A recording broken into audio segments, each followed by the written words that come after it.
Welcome, everybody! We are here today to talk about Swan Song, a chunker of a book. But I'm pleasantly surprised because it felt like it read pretty fast for the most part. But first, before we dive into all the analysis and such, I do want to introduce, in case you guys aren't familiar, but you really should be familiar with my good friend Amy from Amy Noel Reads. Hi, Amy. Hi.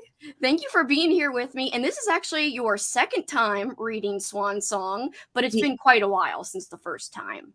Yeah, it's been I read it roughly around 2005. I remember what I kind of looked like and what I was into around that time. So it was around 2005-ish. So it's been quite a time. I didn't really remember too much of the book other than just like a couple random scenes. And I remembered Swan and I remembered the president, and that was it. That was pretty much it. I can't believe you didn't remember Sister because I feel like she is so No. prominent. I mean, Yeah, and this time around, she's my favorite character. So the fact that I totally forgot about her, I forgot about Josh, I didn't remember who the bad guy was and all that kind of stuff. I mean, I had an idea just because it was good versus evil sort of thing, but yeah, I didn't remember anybody. I do love Sister. I think she's my favorite character as well. She is just so kind of like gung ho. I love her little saying about, just one step and then another. And I just love that. I just think she was very well rounded, very interesting, very strong. And I liked her so much. When at the end, this is kind of spoilery. So, guys, just so you know, we are talking spoilers at the end when she wasn't around anymore. I was like, no. No, I I didn't know. I didn't remember any of the characters or anything. I didn't remember the ending. So I wasn't quite sure who was going to make it. I had a feeling that a lot of the good guys were going to make it out okay. Just based on getting a feel from McCammon's writing, but I didn't know that she was going to be one that did not make it. So Yeah. But it was interesting to see how everything played out. Guys who are joining us, thank you so much for hanging. Like I said, we will be talking spoilers, but what did you guys think of the book? What did you rate it?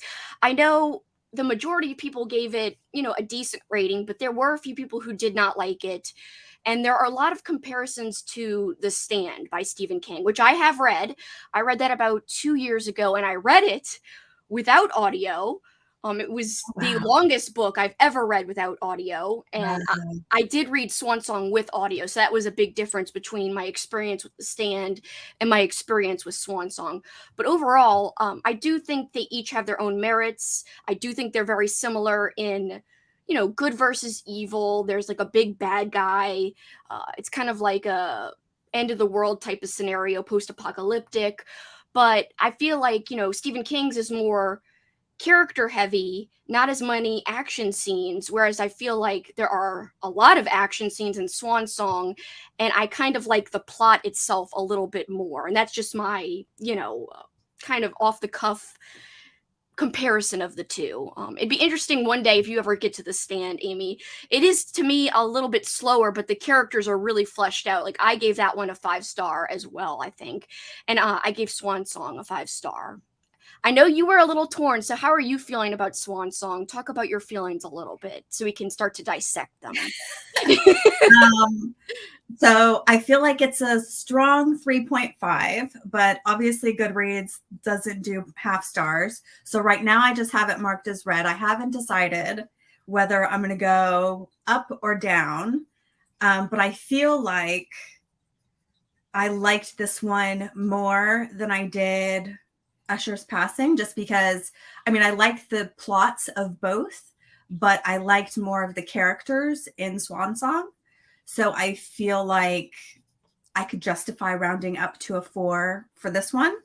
I would like to just talk out more, but I feel like I'll probably round up just because, yeah, I did really, really love Swan and Josh and um, Sister was my favorite. I even really liked some of the side characters like Sheila. Like she was a mess, but I kind of felt bad for her. Just, she's just trying to make it and she just got, sucked into the wrong side. But yeah, there was a lot more characters that I really enjoyed in this one. Yeah, I even thought the side characters like you were pretty strong, well fleshed out, and I know some people had some gripes with the overly religious angle, the super strong good versus evil, like so kind of cut and dry. But Yeah. having read McCammon before and also listen to him defend Boy's Life, because he actually flew over to Florida when they were trying to ban Boy's Life, and part of his like speech that was defending his book was, I wrote this back when I was growing up. I wrote Boy's Life to be a representation of the type of things that I like to read and watch growing up, where there was a definite good guy and a definite bad guy. The bad guys wore black hats. The good guys wore white hats. Today, and I guess this was during the 80s when he went to go defend this, maybe the 90s. He said, there's a lot of gray. He's like, but I wanted my novel to have a very, very clear cut black and white, good versus evil. And that is why the bad guys curse. That is why the bad guys are so, kind of stereotypically bad. Yeah. And so to me, that makes sense. I could see that in Swan Song too, a little bit. Yeah, for sure. And that's totally fair. It's his art, his story. He can do what he wants. But like personally, I'm a fan of the gray.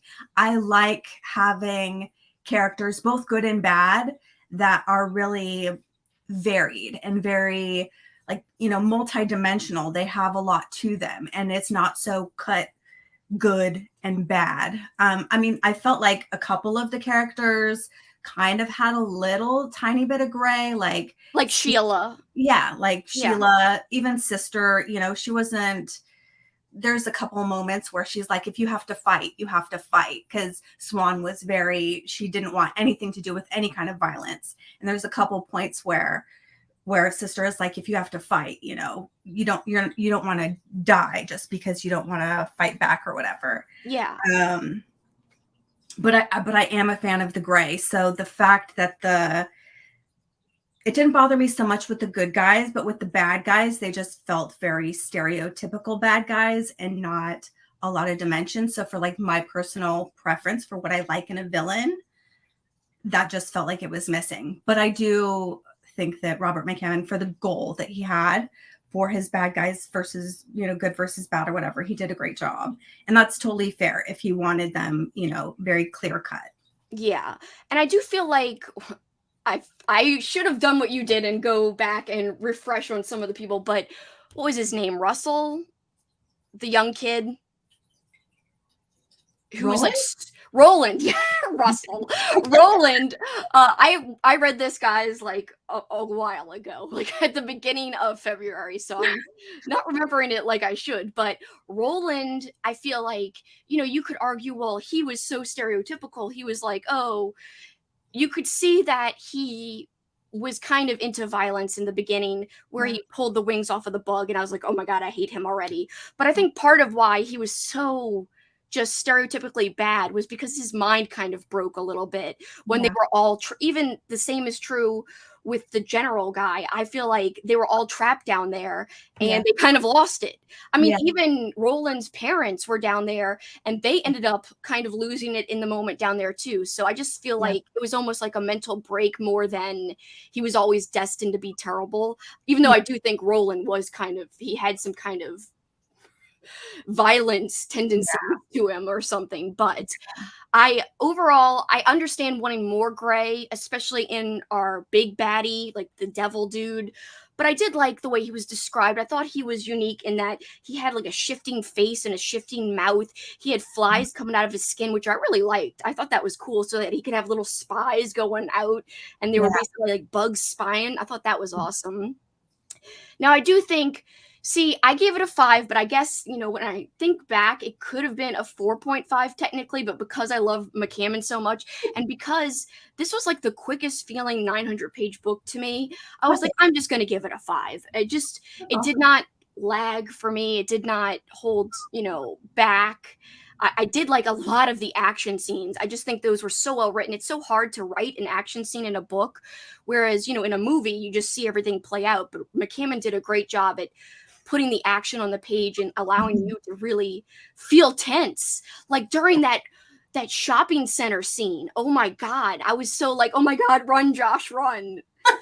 Like, Yeah, I feel like the whole first half really, like up until we get a jump into the future, I felt like that whole first half, like the book one or whatever, was all very tense from getting to know the characters, and then all of a sudden they're experiencing the detonation of the whatever, shit's going down. yeah. That was all very tense, and then them trying to just like come out of the rubble, and like Roland and Macklin having to get themselves out of Earth House, and Sister coming out of the tunnels. Like it all felt very, very tense. I feel like for me though, the second half didn't feel quite as tense because I don't know, I just didn't feel like I was really scared for the characters. Like I felt like I already knew kind of where it was going to go. Maybe not with like the side characters who was going to come and who was going to go, but I didn't really have much fear towards the good guys. Like I felt like they were going to probably make it to the end. So I think that kind of inhibited my enjoyment a bit towards the second half, but the first half I absolutely loved. Yeah, the first half, like very fast paced. Like I was like, wow, this is reading so quickly and stuff. Yeah. And let's see what everyone else is saying. Horror Lives Matters here. Once upon a time, man had a love affair with fire. Sherry says, hi, friends. Katrina's here. Hi, Katrina. Arlene is here from Manchester. Hi, Arlene. Melissa, hey. Sherry says it was feeling like a 3 to a 3.5 until the last 150 pages or so. Ended up giving a 4-star. Oh, I'm so glad, Sherry. That is a good rating. Katrina gave it a 4 as well. Melissa said, I loved it. I enjoyed it much more than The Stand. I gave it 5 stars. I liked the characters in Swan Song more, and there was more action. I wish I would have read the two of them closer together to really do a great comparison and contrast between the two. I definitely feel I remember having a great experience with The Stand for the characters, but I was unhappy with the ending of the plot itself. I thought the good versus evil plot line was actually lacking in The Stand. It's still Mm. pretty clear to me. It's still pretty black and white, good versus evil in The Stand, but I wish it was more fresh in my mind to really super compare them, because so many people will compare them. Just if you look at Goodreads, and Oh so yeah. many, yes, almost every review mentions The Mhm. Stand, and The Mhm. Stand was written first. We do have to say that, but I really don't think McCammon was trying to rip off or replicate. In fact, I know the guy who runs McCammon's website. His name is Hunter. Hunter is super nice and awesome. And Hunter said, they do have a lot of the same tropes and same themes in their books because they both kind of grew up in the same time, and they were both considered horror writers Yeah. literally at the exact same time.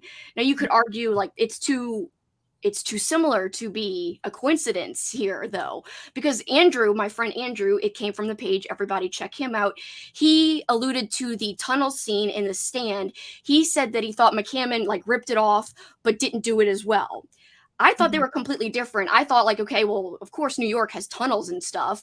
I just thought they were going through the tunnel scene, and Swan Song just felt so much quicker to me than the Stand tunnel scene. So to me, they both have different pros and cons in my mind, but I feel like Swan Song just felt like the easier read in terms of easier to get into a little bit, easier to feel satisfied overall. But Melissa, I want to hear your thoughts. Why do you like it more than The Stand? I know you said you like the characters more and there was more action, but can you give us like some more specifics about why you like it more? I'm just very curious.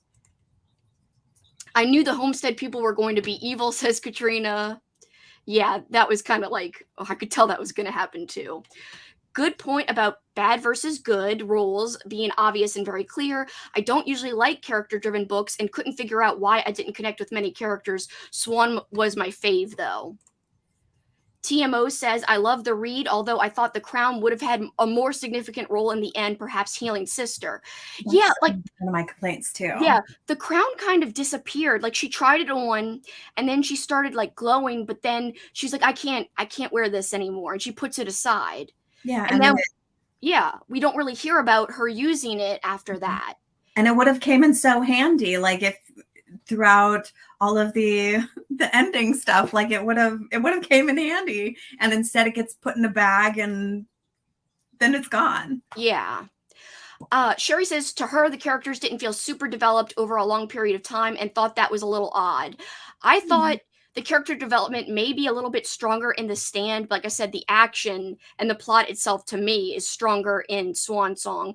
But I like Sister. I thought Sister was well developed, like right at the beginning where we don't really know the full picture yet, but we know something's going on with her at that trash can, thinking about that baby that and something traumatic obviously happened to her. So to me it's like there's more to Sister than just a bag lady. There's more to this than meets the eye, and then slowly we learn more about her. And that's why I think I love Sister the most, because I did feel like she was very well rounded. I thought Josh was pretty well rounded. Swan to me wasn't my favorite. She was more like pure good without much definition behind her, but I still liked her. She was still sweet, obviously. But how do you feel? I know you liked Sister the most, but in terms of the development, what's your opinion, Amy? I actually didn't have any problem with the development among any of the characters, but I don't mind if there's a little bit of mystery or if I don't know everything, because I can just, plug in. I can make up my own my own stuff if I need to, if I'm feeling like there's lack. But I didn't find that I was wanting anything more out of any of their backstories or anything. Again, like some of them a little bit one-dimensional for me. Swan, definitely a one-dimensional good guy, but I still really liked her. She was a sweet girl. And then like the whatever you want to call him, the guy with the scarlet eye, I felt like he was a little bit like, cut and dry, classic bad guy. And sometimes he came off a little like, it's my party. Like, yeah, like he came off a little bit silly to me a little bit. I didn't really find him super scary. His appearance, maybe, yeah. And there were things about him that I liked. I liked that he changed bodies and like you said, with his face and all that kind of weird stuff. But just like his personality wise, I wish there would have been, I don't know, more. But other than that, I really like the characters. I feel like his appearance was more well developed than his personality, as you alluded to. But I did like him more in the beginning. As we kept going, I did want a little more from him. I was kind of unnerved at the beginning where he rips off Sister's necklace and like literally it's burnt, like torn away flesh there. I liked how he was so creepy just sitting in the theater, like you knew something shit was going to go down or something. Yeah. I liked all of that. But once it started going on, it was basically just like, I don't want any chance of good. For no reason, and there was really not much development there. So that is a criticism and a valid one at that. Yeah. But what kind of helps me with not only the lack of development between good versus evil in terms of the personalities of the two like characters that are the most good and the most evil, I feel like the story is told kind of like in a fairy tale type of style. And as soon as I got to the last line, it made me feel better about not only the way the man with the scarlet eye wasn't so fully developed or even understood even at the end, but also the overly religious nature about like, just all the talk of God and stuff. So it says the last paragraph, and when they would tell their children the tale by candlelight in the warmth of their homes on the streets where lamps burned under the stars that still stirred the power to dream, they would always begin the tale with the same magic words, once upon a time. And people can even consider the Bible, if you're not Catholic or Christian, to be a series of fairy tales, fables, to be a moral lesson. To me, it almost felt like McCammon's like little version of a fairy tale showing like this could happen, and here's my good versus evil story, here's my kind of kind of representation of Jesus, good, the savior, and my representation of pure evil, the devil. Yes, it's simple, but this is a fairy tale. It's for a moral. It's like a parable kind of thing. At least that's what that last line, as soon as that like once upon a time thing happened, I was like, okay, now this makes sense if I look at the whole thing almost like a fairy tale. That's what makes the religious aspects make sense to me. That's what makes the overly like God good versus evil, he's the devil. That makes it more acceptable in my mind, at least. That's how I thought of it, and that's what allowed me to like give it a 5 versus a 4.5 or a 4, because otherwise I was like leaning towards a 4, but then when that last line hit, I'm like, okay, that changes my thought process of the whole thing. That was just my take on it, though. I like that. I like that a lot because I had never really thought about it until you said anything. I like that a lot. Yeah, so that, like, because I know my friend Andrew, who I'm mentioning again, it came from the page. Please check him out. One of his biggest gripes was the like heavy-handedness of the religion aspect. But to me, when you look at it as a fairy tale, then that makes sense because fairy tales, in a way, are like that. The Bible's like that, and so to me, it's like this is kind of. And I don't think McCammon's overly religious. I mean, he had magical elements in there too, like the tarot cards and. I don't think it's that he's super Catholic. I just think that was the type of story he wanted to tell, almost like an epic, like Bible-y type of story, because you think at how massive the Bible is. This is his like tome of this is his tome of what could happen, like a warning for future generations. Like, I mean, I'm not saying he's trying to be preachy, but like if there is any preachiness, I'm feeling like that almost was on purpose in like a kind of you should learn from this type of style that he was trying to go for. At least that's my opinion. Helco is here. Hi, Helco. Katrina says it was weird to be reading this when the train derailed in East Palestine happened. Oh, yeah. That is a good point. Weird stuff happening in the book, like epic, horrible stuff, and terrible stuff happening in real life. I don't know, they just felt a little flat and missing something, but I'm not the best judge of things like that because I don't usually focus on characters, always looking for death and mayhem. I love you, Sherry. And she says that is why I love the last 50 pages or so. And that makes sense. So what does everyone think in terms of, did the overly religious elements bother anybody else? Somebody who gave it a 4.5 star rating that I was surprised liked it so much was Alex the Bookubus. And she is someone who I thought would be really, really bothered by the overly religious aspects of it, but not enough to give it a lower rating. That really surprised me. Like, I looked on her Goodreads and she did just release her February wrap up today, which I have not watched yet to hear her thoughts like verbally. But she says 4.5 on Goodreads, which is a really high rating for Alex. So yeah, so obviously it didn't bother too much.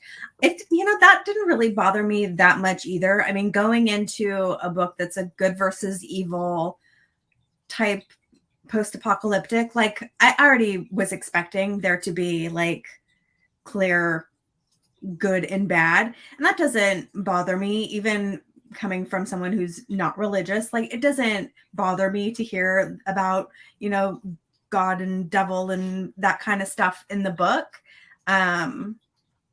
It was more so just the characters themselves that I had like less than the bad guy characters, especially. Yeah. Even though, I mean, I didn't like Roland and Macklin, but I thought that they were a little bit more interesting than like the big baddie. And the big bad guy should be like, the most interesting, the most scary, that type of thing. Yeah. And I didn't find that. But like the actual religious aspect to it didn't really bother me that much. It didn't bother me either, but I know how it could bother some people. I could see that totally, and I could totally understand it. Like, I do kind of want to read Andrew's review to everyone, because I do think it brings up some interesting points that we can further discuss, kind of like the religious angle. I know one is about the appearance of the characters and how those change. So Andrew gave it 2 stars, and he said, I am genuinely shocked how little this worked for me. And let me just say that he has liked McCammon in the past. We both buddy read Wolf's Hour together and really loved it. That was a very compelling novel, and had a lot of sympathetic characters and scenes and stuff of that nature. So Andrew is pro McCammon. It's not like he's anti McCammon or anything. This felt like all the worst parts of the 1980s rolled up into one. Oh no. Satanic panic over pulp movies, heavy metal, mildly, but still it was there, and the scare over Dungeons and Dragons. Villainizing those with disabilities, mental illness, cured through prayer, and all of the good people end up looking beautiful by the end. And he put gross. There is quite a bit of racism in here as well. There was a little bit of racism, that is true, but you find that in a lot of, I'm not justifying it, but I found that in The Stand. I found that in a lot of 80s, Yeah, and 90s. that's I kind of overlooked it because I'm like, you know, is it kind of generic, stereotypical bad guys calling people the N-word or, you know, being derogatory towards different people? It's a little stereotypical bad guy, but it was the 80s, so. Yeah. She says there is quite a bit that doesn't age well. Felt little attachment to any of these characters, and those who I did start to feel attached to get killed or taken out of the story too soon. Rusty and Artie were interesting enough characters, but by the end of their parts of the story, I didn't feel like I knew them at all. The comparisons to The Stand, which really are apparent in the book, are justified. The villain genuinely feels like McCammon just wrote his version of Randall Flagg with flies instead of ravens, but unlike Flagg, I never found him too effective. He didn't have much personality until the end, where his personality was just Flagg 2.0. They also have a tunnel sequence that genuinely feels like a scene right out of The Stand. I did enjoy the character of Joshua, and McCammon writes amazing action set pieces, so that much was fantastic. I will continue to read McCammon, and I do genuinely love McCammon's other works, just don't think he's good at writing an epic. I thought he was good at writing this as an epic. I don't think, so I understand how he was kind of like put off about, you know, the beautiful people, or like the people who were good looking beautiful at the end. He even said, I hated how they turned into hotties. That's how he said it on the Discord.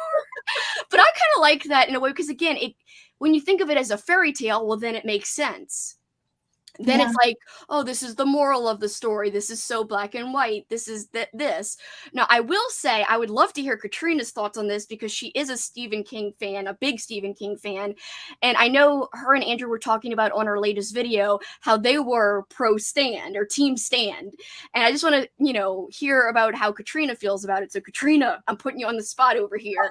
Leave it in the comments, like what you like about The Stand more, and elements about Swan Song that you like in general. It doesn't mean you have to like more than The Stand. I just want to hear, you know, the things you liked about each.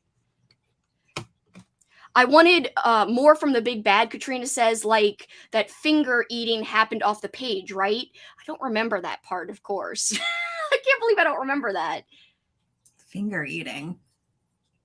I don't remember that either. I remember at one point they were like, he was like, was it him? Or see, and this too, like I confuse some of his scenes with like Roland and Macklin, like some of them, they kind of blend together. But I remember a scene where someone was cutting off fingers and was like going to make a necklace or something, but I don't remember anyone. Oh, that was the guy from the wild guy who liked to have those contests in the store. I forgot his name, but it was the guy who was making people race. He was making Josh race in the store, and then he somehow survives, even though he's got a messed up nose. And then he is like working for Macklin. Yeah. And he wants to make like a necklace. And then, oh my God, it was so satisfying when he gets like killed. That was awesome. I loved it. He was like taking people's like ears or noses or something. And then all of a sudden, I think it was, who was it? That guy, Artie? No, Rusty? No. That awesome guy that sister was traveling with, he's not dead yet, and he gets him. He gets the guy. Paul? No. It might have been Paul. I cannot believe I'm not remembering the characters' names. There's a lot of characters in this. There is. Characters, yeah. Which makes sense, because especially with them traveling, going across states or whatever, they're going to come in contact with a lot of people, and people are going to come and go. People are going to die and that kind of stuff. But Yeah. it was a little bit hard to remember every It is, but I remember the scenes. I Yeah. obviously remember the action, which like I said, I did love, and that was my favorite part. Is just all the action, all the developments. I would have liked more from the Crown, as we mentioned a little bit. But again, to me, if you look at it like a fairy tale, the Crown was some kind of symbol of, Yeah. like, good, a symbol of Swan's, almost like her, I guess, angelic nature, Yeah. almost like she was like the queen of the earth, not like literal ruling queen, but she was the one who was going to bring it back and make it healthy again. Yeah. She was the crowning jewel of, the Yeah. savior of the earth. So And to it me, it did, was more like a symbol, I yeah. guess. And it did have a purpose. Like, I think at one point, doesn't it like help heal her when she's like super sick or whatever? It does help people. I think, yeah, I think it does help heal her or expedite the process of Mhm. her thing falling off, because she Yeah. did have a bad fever at one point too. So Yeah. it does serve little purposes, because they break off pieces and give it to people to help with certain things, With like people coping. operating on the kid in the cave, let's Mhm. say. Yeah. So that kind of thing I thought was interesting, that it had like powers, and also it cleared. Now I understand Andrew has like a great take on, representation of disabilities in fiction on his channel. He's got a great video about that. I do encourage people to go check that out. He talks about how he didn't like how mental illness was cured through prayer or cured through the Crown. I don't think Sister was cured. I I think think that her trauma was taken away so Yeah. that she could be clear, because I think she was suffering from trauma that basically clouded her judgment, which I guess is a form of mental illness at the time. Yeah. But I know specifically he was talking about Sister when he was mentioning that in the Discord. But I don't know if he was talking about other characters as well. Yeah. So, But you got to think too, like a lot of time passed from the beginning of the book to the end of the book, because there is that 7-year jump where, we're not really exactly, sure what she was going through during that time. So not that like mental illness can be healed over the span of a couple of years or whatever. But she was going through life in this time period and stuff. So it makes sense to me that her mindset throughout the book is naturally going to change just because of experiences, what she's going through in that moment, the priorities, what her mind's focused on. And I think having that kind of mission based on like the magic ring or whatever, that mission seemed to be like her big goal, and that probably would have helped with any kind of like mental illness that she was experiencing in the beginning, if you know what I mean. I know exactly what you mean. I feel like her having a purpose was Yeah. like her new driving force in life. And Yeah. so that gave her something to focus on, something to be like super hyper, like, Yeah. I'm going to do this. That is why I'm going to put one foot in front of the other. It Yeah. just, starts with a step, and then you keep going, and then another step.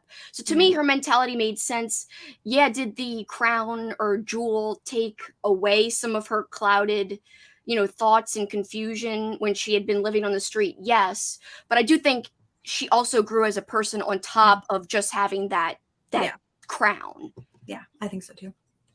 But I can see that Yeah. criticism, and I do respect that criticism, of course. Yeah, That's why I for love hearing opinions. Yeah, and I respect the criticism about the keloid thing, the Job's mask or whatever, turning them pretty or ugly or whatever. I didn't love that, but I did really like the keloid thing that grew on their face. Yeah. I maybe didn't love the fact that it made them pretty or ugly after it came off, but just that like growth on their face, I thought that was an interesting element. Yeah, I thought that was interesting too. And I was like, wow, I guess it would make sense that something would happen physically to them that would last years and years. Yeah. And I personally felt good for Swan, because like living on this thing and people are scared of you, I felt so bad for her. I know, right? Yeah. But even when she still had her mask, the people, once they saw what she could do with the tree, they were like, we love you. We don't care about your face. So I feel like it was good that she was accepted before the mask dropped off or Yeah. peeled off or whatever. Because Yeah. if she had just started to get accepted after that, then that would have been a little like, I really don't like this. Like they just like her because she's pretty type of thing. Yeah. Sherry said, I love the beginning too. The middle 400 pages were a little rough for me personally. I don't know why I didn't struggle with the middle. I guess I was intrigued to see where the journey was going. That was just me though, but I could understand it being a little tough for some people. A lot of books do that, such as Hellbent or the Priory of the Orange Tree with folklore and religion. Yeah, that's what I felt like. As soon as I heard that last line, I was like, okay, I've just thought of this whole story in a completely different light, in a way. That's something that usually does bother me, but it didn't bother me in this story. I'm assuming Sherry means the religion. I wanted more from the big bad. Oh yeah, like the finger thing that we talked about. He convinced people to do horrible things to cure themselves or something. I don't remember. Yeah, like I remember he like would like convince people into like cannibalism, people that had radiation, and then they would just die. Like he was a bad guy. He did some really messed up stuff, but he's a bad guy. He's supposed to. But it did happen off the page because he was reminiscing about how he influenced people to eat each other, but we didn't see it happen. Yeah. But I was okay with not seeing it. Yeah, I feel like there was enough action that we did see. Having a few things off page didn't really bother me. I just wanted more background, I guess, about him in general. Yeah. That one dude that didn't have any fingers, can't remember his name already, the Simon Says guy. Oh, okay. I think I know what you're talking about. I can't believe I don't remember this. This is horrible. I am the worst book chat host. Katrina says Trash Can Man is my favorite character from The Stand. Honestly, that is my favorite character from The Stand as well.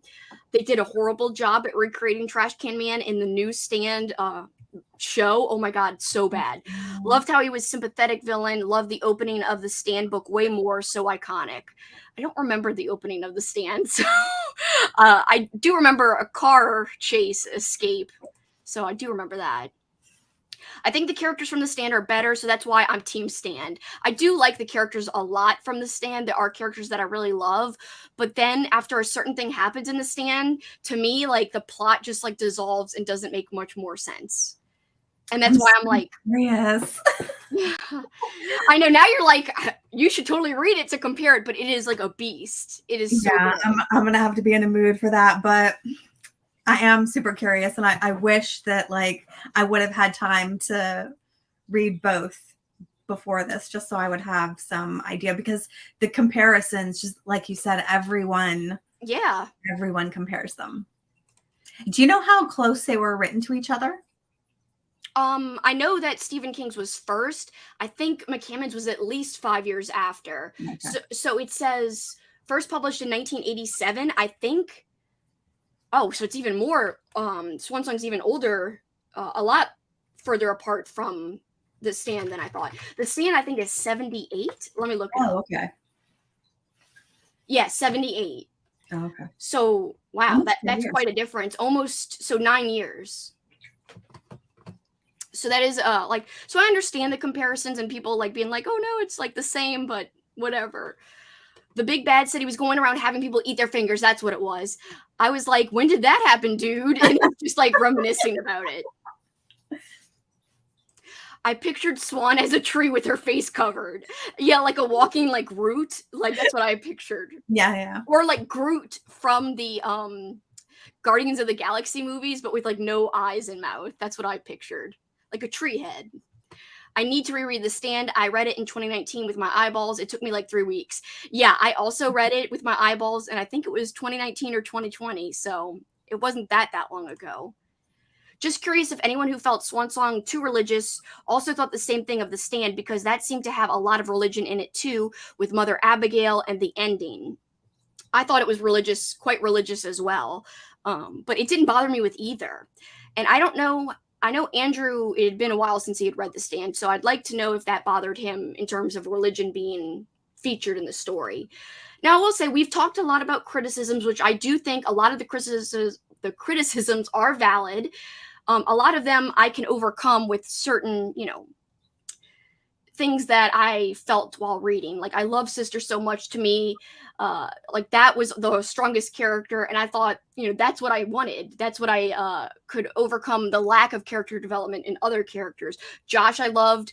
I'm a little biased because he was a wrestler and he was mentioning wrestling stuff, and I was like, this is so fun that he was mentioning wrestling. Like, he was talking about getting color, or it's like called blading, and so he did that to try to escape. He pretended like, oh, I'm bleeding, like, but it was him blading, and you bleed a lot from your skull. So all of that in wrestling is true, guys. So I thought that was great that that was in there. That really was something fun for me, especially because I used to love wrestling.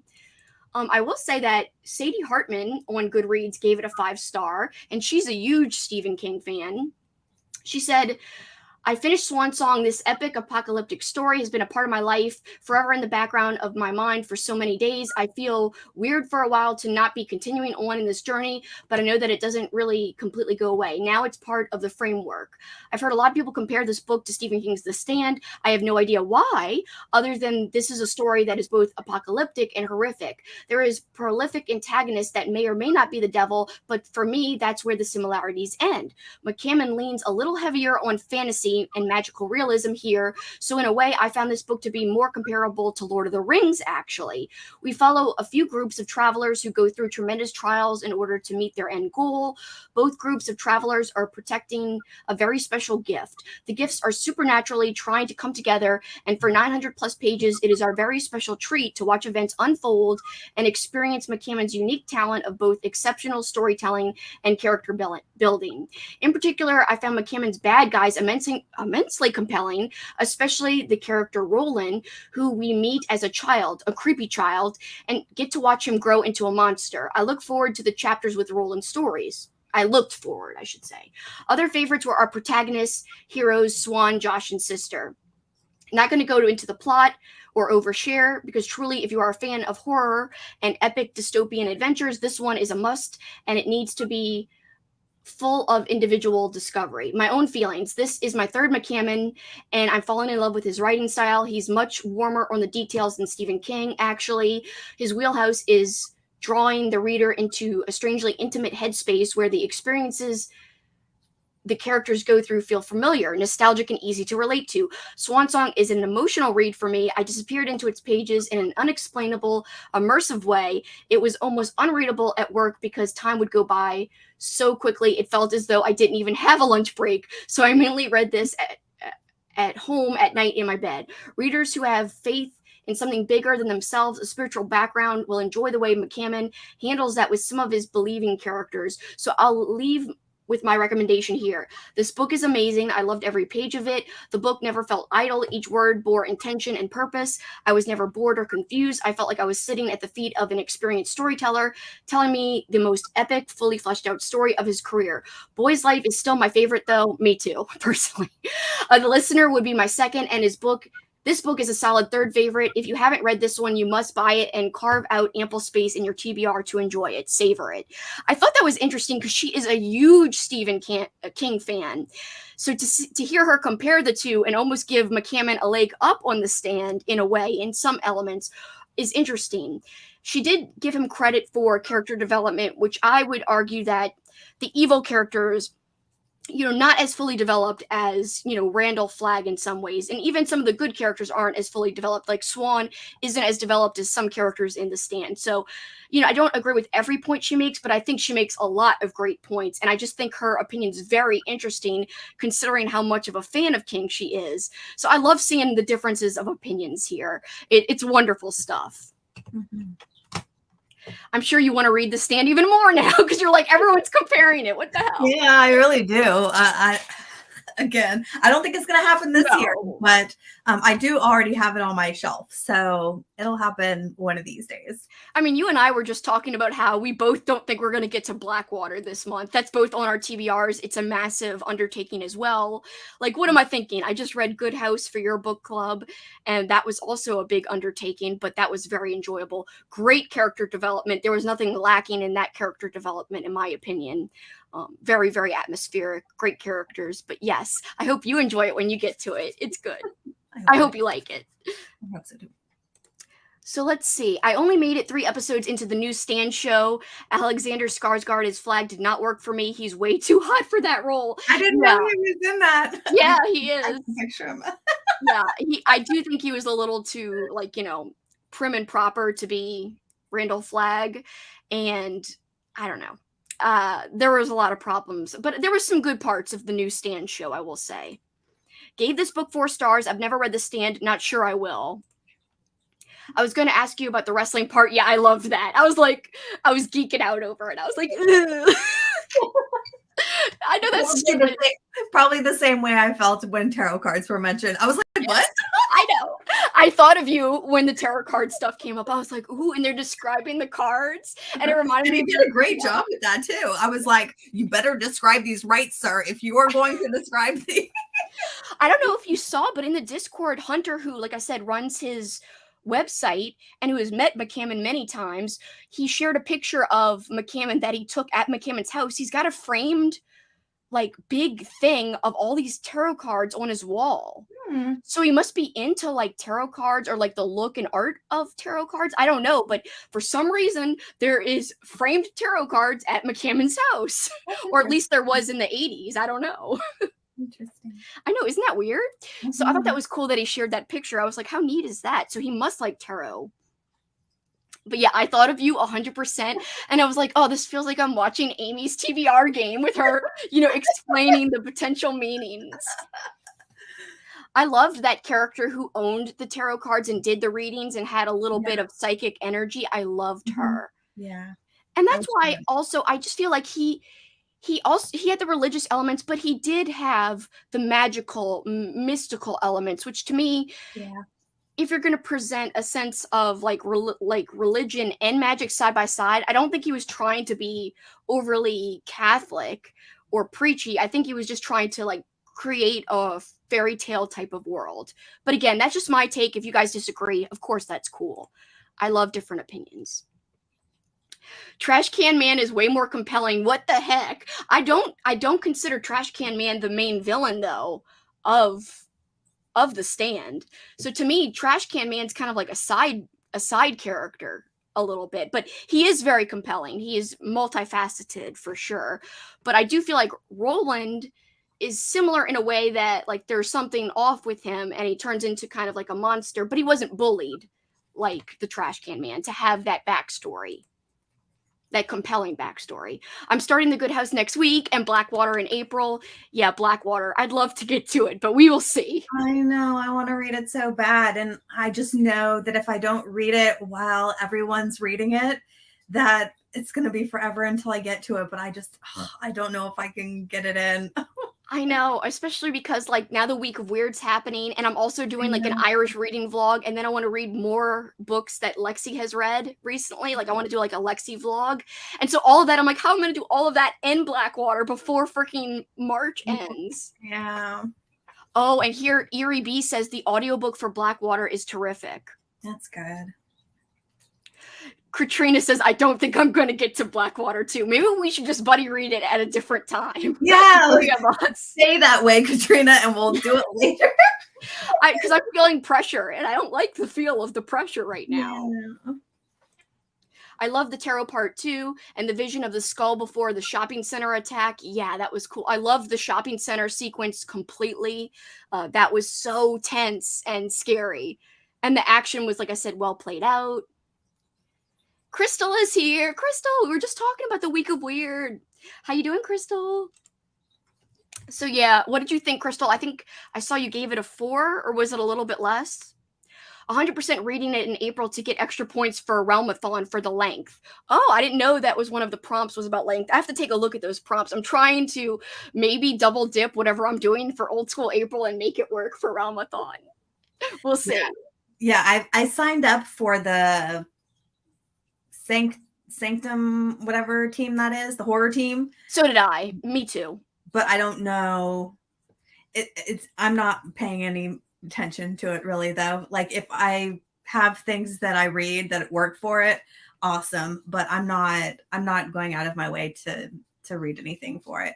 Well, yeah, Between I'm just gonna try to like already yeah. what I have for Old School April, just kind of like see if anything checks off for that, and I'll be like, Yeah. okay. I did look at the prompt list though, of both of the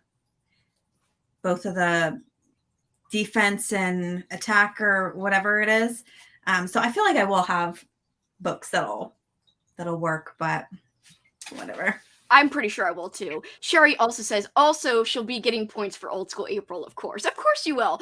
Blackwater would definitely count. It's super nostalgic. Not only was it published back in the day, but Yeah. the whole idea of it being kind of like a gothic Southern story, that in itself feels like a retro type of, vibe for a book. Like, Southern Gothic. That's old school to me. So it counts in many ways. So yeah, guys, I think we could start wrapping things up. Anybody want to give any more thoughts here? We have Crystal saying Swan Song was pretty good. I'd say 3.5 stars for me. It got a little much for me towards the end, and I couldn't help but compare it to The Stand as I was reading, that being one of my fave King books. I do like The Stand. It is one of my favorite King books, but I do think there are things you can compare, but it's hard to say which I like more. I like them almost equally, but in different ways. I do feel like Swan Song, to reiterate, because you might have missed it, Crystal, I feel like Swan Song read faster for me in terms of it never felt like I was getting a lot of exposition, or never felt like I was getting like dumped on a character's backstory. Like a lot of, now I enjoyed it. I enjoyed getting to know the characters. I ended up loving the characters. It was a journey for The Stand, but sometimes, you know how King can be very long. And sometimes it feels long. Even though it enriches the experience, it still feels long. So it is what it is. It happens sometimes. One day, whenever you read The Stand, even if it's like freaking 5 years from now, I'm hoping you can remember Swan Song enough, Amy, to say, like, oh, this is what I think. Yeah, hopefully. We'll see. I can't even remember it now, so I can't remember either. I know, right now. So well, I don't know. if it wasn't for me having a little of time this morning, I would remember a lot less because it's been like a week and a half since I've finished it. So it's been like I would say almost a month since I've finished it, but yeah, you read it really early, and yeah, and I was trying to wait, but I was like, I kind of want to read it.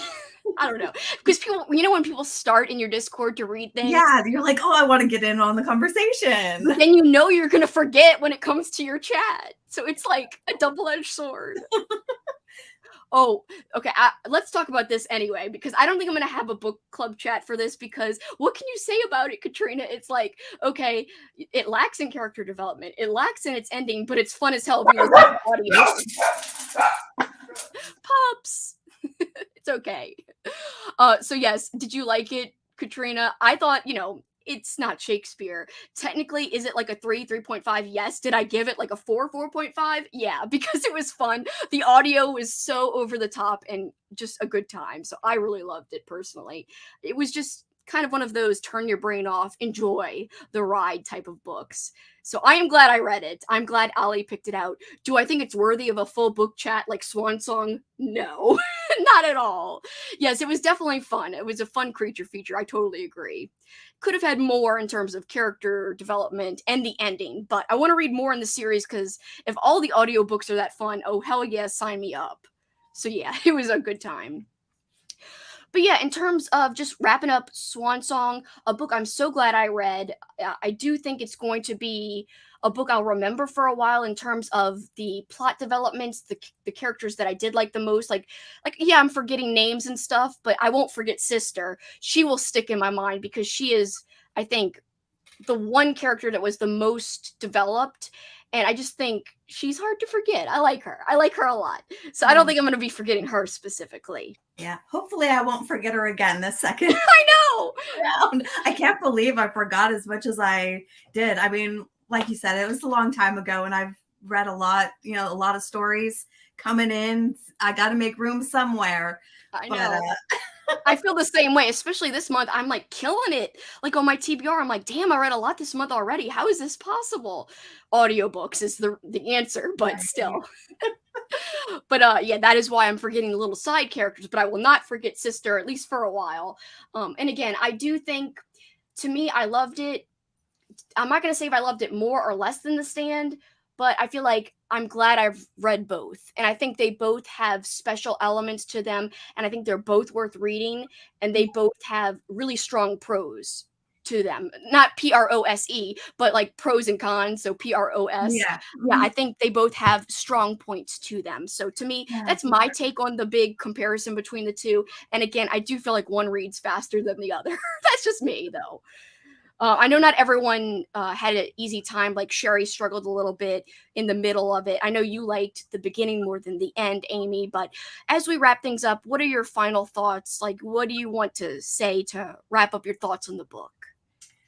Um, I mean, overall, I'm super happy that I gave it a reread. I'm really happy with the experience. I didn't ever, I mean, I guess there was like lulls, I guess, that I felt while I was reading it. But for the most part, I feel like my experience was pretty good. It definitely hasn't like inhibited my want to read more of McCammon. Um, and overall, I do really like his storytelling. I think he goes really in depth and he does a great job at like creating a big world and great characters. And, not everything worked for me, but I don't feel like that. I certainly didn't hate my experience reading it. I had a good time. So, One thing we didn't touch on that I do want to quickly talk about, because I thought this was a big difference, uh, that was super, super different from The Stand. Now, The Stand, everyone dies from a virus. The majority of, like, humankind dies from it. But mhm. in Swan Song, obviously we've got a nuclear disaster, and that affects the water, the food, it affects the environment. I loved the setting. I loved the way the earth was described, how it was dark all the time, how like the rain was poisonous, especially at the beginning. So to me, I think actually I enjoyed the setting more than The Stand, because I liked how it was harder for them to find food, shelter, everything. The weather was so unpredictable. Mhm. Like, the snow wasn't good snow. It was like kind of almost toxic snow. Yeah. I just loved all that. I loved how like the wolves were coming in, how there was deformed animals because they were affected by the Mhm. radiation. And I love like radiation type of stuff, like any kind of discussion of radiation. Love that. So to me, the setting added an extra layer, and I think that's something that sets it apart from The Stand a little bit. So where The Stand might be a little bit more in depth about characters, I felt like Swan Song had that awesome, unique setting that made it a little bit different, a little bit more, grim and Mhm. very like, oh no, just very scary in my opinion. Yeah, Like, I oh mean, no, what are the characters are going to do, kind of thing. yeah, I obviously haven't read The Stand, so I can't compare, but I do really love post-apocalyptic dystopian settings, and this definitely like scratched that itch for me as far as like creating really tense situation, a tense world, caring about what happened to them, and I felt like I could picture everything clearly as they were traveling throughout the United States, going from one place to another. I thought that was really well done. I enjoyed that a lot. Yeah, I'm glad you liked that too, because that was one of my favorite parts of the book, was just the setting and the descriptions of the outside world and how different it was, and also the explosion itself and how they all differently experienced like the nuclear bombs. Yeah. How like the one in the subway with Sister was so Yeah. scary. So Like I could scary. feel the heat, and like Mhm. I know this is the part that you actually liked most, was the beginning part with all of that. So Mhm. uh I just loved that description, and even like the part where Josh and Swan and the old man and Swan's mother are in that like claustrophobic. I felt claustrophobic like in when they Mhm. were in that like I guess like bunker area, and they were almost like buried in there. Yeah. That was scary. Like I was like, I don't like the idea of like not having oxygen and air. So I liked all of that. I thought that was definitely well done. Mhm. So yeah, Crystal says the setting was grim. Katrina says the nuclear winter setting was great, and the wolf part was awesome. Then that guy was like, "Want a mint?" Oh yeah. Yeah. And I like how the guy had to keep everyone from going, more insane by saying, "Look, let's check the radio," just to have some kind of hope left. Yeah, I liked that. Yeah, that was kind of a neat scenario that I Yeah. thought made sense, and it was also sad in a way too, of course. Yeah. All right, guys, that's our kind of discussion breakdown of Swan Song. I know it was kind of like a range of different opinions from people. I overall am glad that I liked it. I'm sorry, Amy, you didn't love it as much as the first time, but it was one of the first kind of post apocalyptic books you read back in the day, right? Yeah. From what I can remember, I feel like it's probably the first Oh, wow. post-apocalyptic that I read. I can't remember reading anything. I mean, it was a long time ago, but I can't remember. There's nothing that stood out before this one. So I definitely feel like it propelled me into that subgenre, and I still love it to this day. So So you did read Speaks the Nightbird back in the day, right? Like a long time ago? yeah, I read it around the same time. So like after I read Swan Song, then I read Speaks the Nightbird. Don't ask me about it. I don't remember, but I know it's not post-apocalyptic. No, It's more I know it's not. I was just wondering if one day you would reread if you reread that, if you would still like it as much, or if you would find that maybe you just don't drive with his style anymore as much as you used to because you've read so much more. It'd be interesting to wow. see. I've considered that just because like You my didn't rate. like Usher's passing, like extremely a lot either. Yeah, and because I rated both of these around the same, I've definitely thought of that, and it makes me a little bit nervous to ever reread Speaks the Nightbird because I just remember having such like fond memories about it, even though I don't remember it now. Um, but I don't have complaints so much with like the plots of his books. I definitely don't have any complaints with, and like his world building and stuff I don't have any complaints with. It's just characters. Yeah. So that's really seems to be hit and miss for me. So for that, I'd probably go to you and say like, what characters do you think are like really well rounded and that I would attach to, because I'm such a character driven reader. I mean, I appreciate a good plot, but I don't need plot in order to enjoy a book. But I do Yeah. need characters that I love or love to hate or are just really compelling and interesting. Now I know you were talking about, I think on your list was Boy's Life for the year, Yeah. wasn't it? And I'm scared to read it now I'm because scared I too. don't want to give it like a 3.5 because I know you love it so much. No, you can give it a 3.5. I just hope you don't want to DNF it like you did with like Lexi's favorites, like like Project Hail Mary. I'd be like, oh my god. But I I will say, could read that one twice. I think the character development in Boy's Life is more fleshed out, more well rounded. That's just my opinion. I know other people might disagree, but I still like Boy's Life better than Swan Song. And we're not talking like a little bit better. We're talking about like a lot better. So I think it's still my favorite, and I think it does have a stronger sense of character development, especially with the main character Corey, who's the main little boy, but his dad is pretty well developed. But also there's this great character. Um, and she's really well developed. She's kind of like a wise woman in the town, and I think she's fantastically developed. She's like a really just lovable character. So it'd be interesting to see if you like that one, and I won't get upset if you I'll try not to cry. No pressure or anything. No, I'm kidding.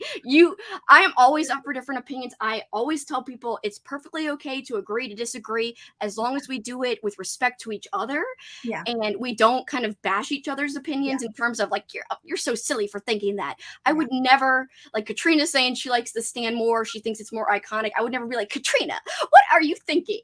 Never in a million years. Never. Andrew, who like bashed it, I wouldn't be like, Andrew, how dare you? I can't stand you. We're not friends anymore. So to me, it's all about discussing the reasons why we feel the way we do, Yeah. because we're all bringing something different to the table. So Yeah. don't be too scared. I'm still interested to hear your opinion just because I want to know, is it his style you don't like in terms of like the way he writes characters, or is it you just haven't found your favorite one of his yet? Yeah. Whenever I do read another one, if it ends up being like the same kind of thing, then then I'll know Him. Yeah, that it's just exactly. the way that he writes characters that doesn't quite vibe for me. But I want to give it, third time. And it's not like it's a lot easier to disregard and say, I'm not going to read more from this author when you don't like their books. But because a 3.5 isn't a bad rating for me, that's totally fine. It's acceptable. I'm not ready to give up on his stuff yet. Yeah, like I hope you find like something that you really like enjoy at least. Like that I'm not saying 3.5 is bad either, but something that you're like, "Yes, I feel positive." Yeah. Like super positive. Yeah. Cuz you seemed torn in your recent reads video about it. So, Yeah, I was. I do think I'm going to end up rounding up to 4 though, because there was so much more about this one that I really, really loved. Not that I didn't like Usher's passing, but again, because I liked some of the characters in this one so much more. And I did really like a lot of the action scenes and the world and all of that. I'll probably round up to 4, but it is like a solid 3.5. yeah, that's totally understandable and I could totally see why that's that rating for you. For me, Yeah. like I said, technically it's written down as a 5. If I was being like unbiased, I would say 4.5 is maybe the real rating for me, only because I just love McCammon, so I'm like, it's a 5. Hee hee. I I am love impressed with, I mean, this is long. It's hard to write a long book, so I am impressed. So to me, it's like it's worth bumping it up because I mean, he did a lot of work, and I do like his research. I do find he does a lot of great research when it comes to like describing things that I don't even know how you find out about. Like this is like how the weather would change, and it just there's some things that Yeah. seemed kind of believable to me that it seemed like he Yeah. researched. Yeah, seems like it to me too. I mean, he could have been totally off base with things, but it sounded good to me. So I Yeah. think it's accurate. So as we're about to leave, hi Swamp Guest. Sorry that we're about to sign off. Also, Katrina says Usher's passing is still my fave. It's still me fave. It sounds like a leprechaun the way you wrote it. Anyway, oh, St. Patrick's Day is coming up, guys. I'm jazzed. Just a reminder before we sign off, if anyone's looking for sprints tonight, Katrina is hosting them for the Week of Weird later on her channel. I believe it starts at 7 Eastern, right, Katrina? Is that the time? I know you're going to be there, Amy, right? Mm-hmm. So Amy will be there. I might be there, but I'm going to dinner. I have a reservation that Paul made that, obviously we can't break the reservation. We can technically, but I'm like, I'm You not going to should make them. know. I'm like, Paul, I'm breaking it for sprints. And it'd be like, I'm angry. I want steak. It's a cool steak place. But anyway, I do encourage everyone to check out Katrina's channel later because Amy will be there. Crystal might stop in, she said. Andrew from It Came From the Page will be there. It's going to be a fun time, even if I don't make it, but I'm hoping I will. Fingers crossed, I hope I get there. So yeah, guys, check it out. And I will see you guys next time. Thanks for joining me and Amy. And follow Amy. She's linked below. Bye. Bye.